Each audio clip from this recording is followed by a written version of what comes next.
है एवरीवन, इसी वीडियो के अंदर हम जानेंगे कि हमारा जो सी लैंग्वेज होते हैं, हमारा सी प्लस प्लस लैंग्वेज होते हैं, हमारा जावा लैंग्वेज होते हैं और पाइथन एक्सेट्रा एक्सेट्रा बहुत सारे जो लैंग्वेज होते हैं, तो कौन सा प्लेटफॉर्म इंडिपेंडेंट है और कौन सा लैंग्वेज हमारा प्लेटफॉर्म डिपेंडेंट है। ओके, तो ऐसे देखें तो हमारा सी लैंग्वेज को और सी प्लस प्लस लैंग्वेज को तो बेसिकली हम प्लेटफॉर्म इंडिपेंडेंट बोलते हैं। ओके, सॉरी, प्लेटफॉर्म डिपेंडेंट बोलते हैं। ओके, इन लोगों को प्लेटफॉर्म इंडिपेंडेंट नहीं बोलते। और हमारा जो जावा लैंग्वेज को हम प्लेटफॉर्म इंडिपेंडेंट बोलते हैं। ओके, तो हम किसी पर्पज़ के लिए हम सी लैंग्वेज को हम प्लेटफॉर्म इंडिपेंडेंट नहीं बोलते और जावा को हम प्लेटफॉर्म इंडिपेंडेंट बोलते हैं। तो इसी वीडियो के अंदर हम ये चीज़ कवर करेंगे। ओके, छोटे से वीडियो के अंदर। तो पहले देखते हैं, पिछली वीडियो में आपको बताया था कि जो जे आर ई जहाँ पर हम जावा रन करते हैं, जावा रन टाइम इन्वायरमेंट, देन उसके बाद आता है हमारा JVM जावा वर्चुअल मशीन के अंदर जो हमारा जो जावा का जो सोर्स कोड होता है।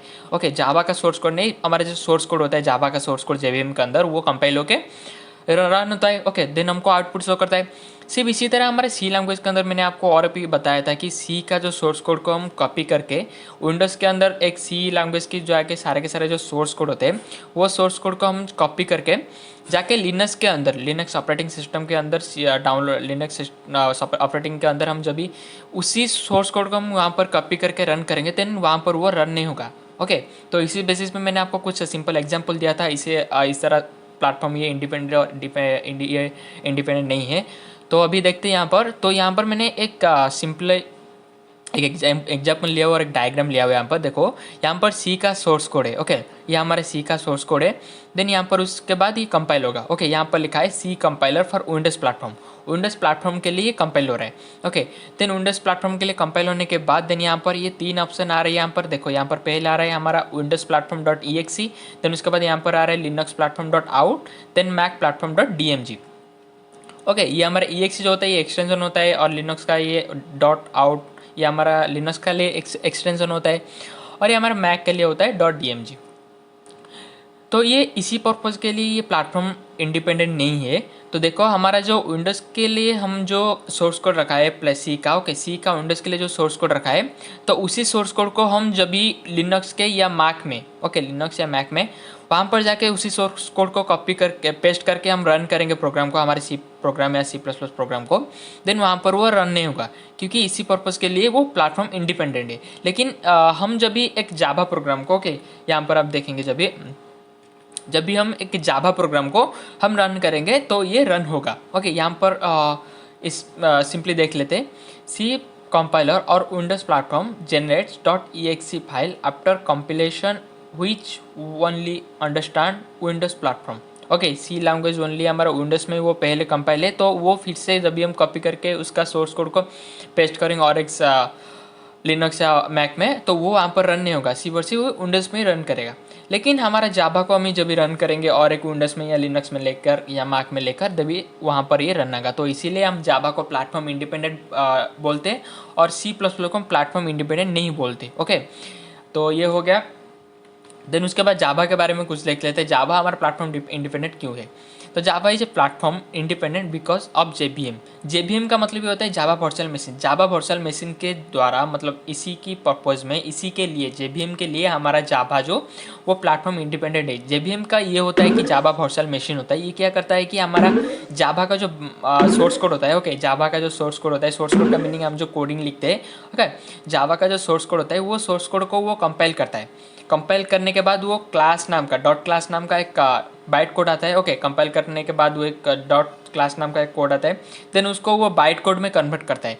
बाइट कोड में कन्वर्ट करने के बाद, ओके, ये बाइट कोड में कन्वर्ट करने के बाद JVM जो करता है वो बाइट कोड से हमारा कंप्यूटर जो हमारा समझता है बाइनरी कोड में वो कन्वर्ट करता है। बाइनरी कोड में करने के बाद देन यहाँ पर हमको आउटपुट देता है। ओके, तो JVM का यही होता है। देन उसके बाद सेकेंड पॉइंट में आता है हमारा, सेकेंड पॉइंट में आता है when we compile Java source code using Java compiler it generate dot class file which is nothing but the byte code. Okay, मैंने आपको बताया कि कंपाइल करने के बाद ये डॉट क्लास नाम का एक फाइल जनरेट करके देता है। ओके, देन उसके बाद the byte code is platform independent and byte code is only understand the JVM and not the Windows Linux Mac OS। Okay, यहाँ पर देखो लिखा है the byte code is a platform independent because byte code is only understand the JVM ही byte code को समझ सकता है। ओके, देन यहाँ पर विंडोज और लिनक्स मैक यहाँ पर वो नहीं समझते। So when we install JDK और JRE on any platform then JDK or JRE has to be the platform specific because JDK and JRE have inbuilt JVM in which the platform specific. Okay, हम देखो simply C plus plus में या सी में किसी purpose के लिए वो नहीं करता है, मतलब सोर्स कोड को हम कॉपी करके और एक ऑपरेटिंग सिस्टम में लेने के बाद वहाँ पर ये इसी पर्पज़ के लिए रन नहीं होता, क्योंकि वहाँ पर JVM नहीं होता है। सी या सी प्लस प्लस के अंदर JVM नहीं होता है।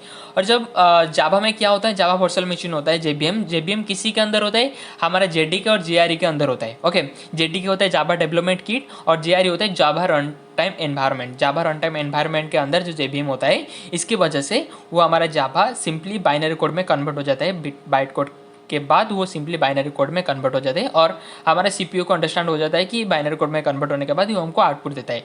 ओके, JVM के द्वारा हमारा जो जावा प्रोग्राम होता है वो हमारा प्लेटफॉर्म इंडिपेंडेंट इसी पर्पज में होता है।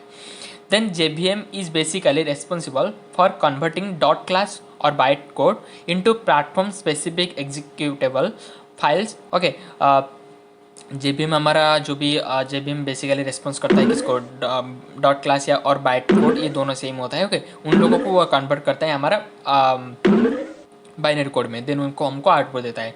This is the reason why the Java is a platform independent. Okay, इसी की वजह से हमारा जावा प्लेटफॉर्म इंडिपेंडेंट है। तो ये रही हमारा छोटे से वीडियो, जो कि सी प्लस प्लस को हम क्यों सी या सी प्लस प्लस को हम क्यों जावा प्लेटफॉर्म इंडिपेंडेंट नहीं बोलते और जावा को क्यों प्लेटफॉर्म इंडिपेंडेंट बोलते हैं। ओके, तो आशा करता हूँ कि आप लोगों को ये छोटी सी वीडियो समझ में आएगा। तो वीडियो को लाइक कर देना, चैनल पर नहीं हो तो चैनल को भी सब्सक्राइब कर देना मेरे हर वीडियो का नोटिफिकेशन सबसे पहले पाने के लिए। तो मिलते हैं अगली वीडियो में, तब तक टेक केयर, बाय बाय।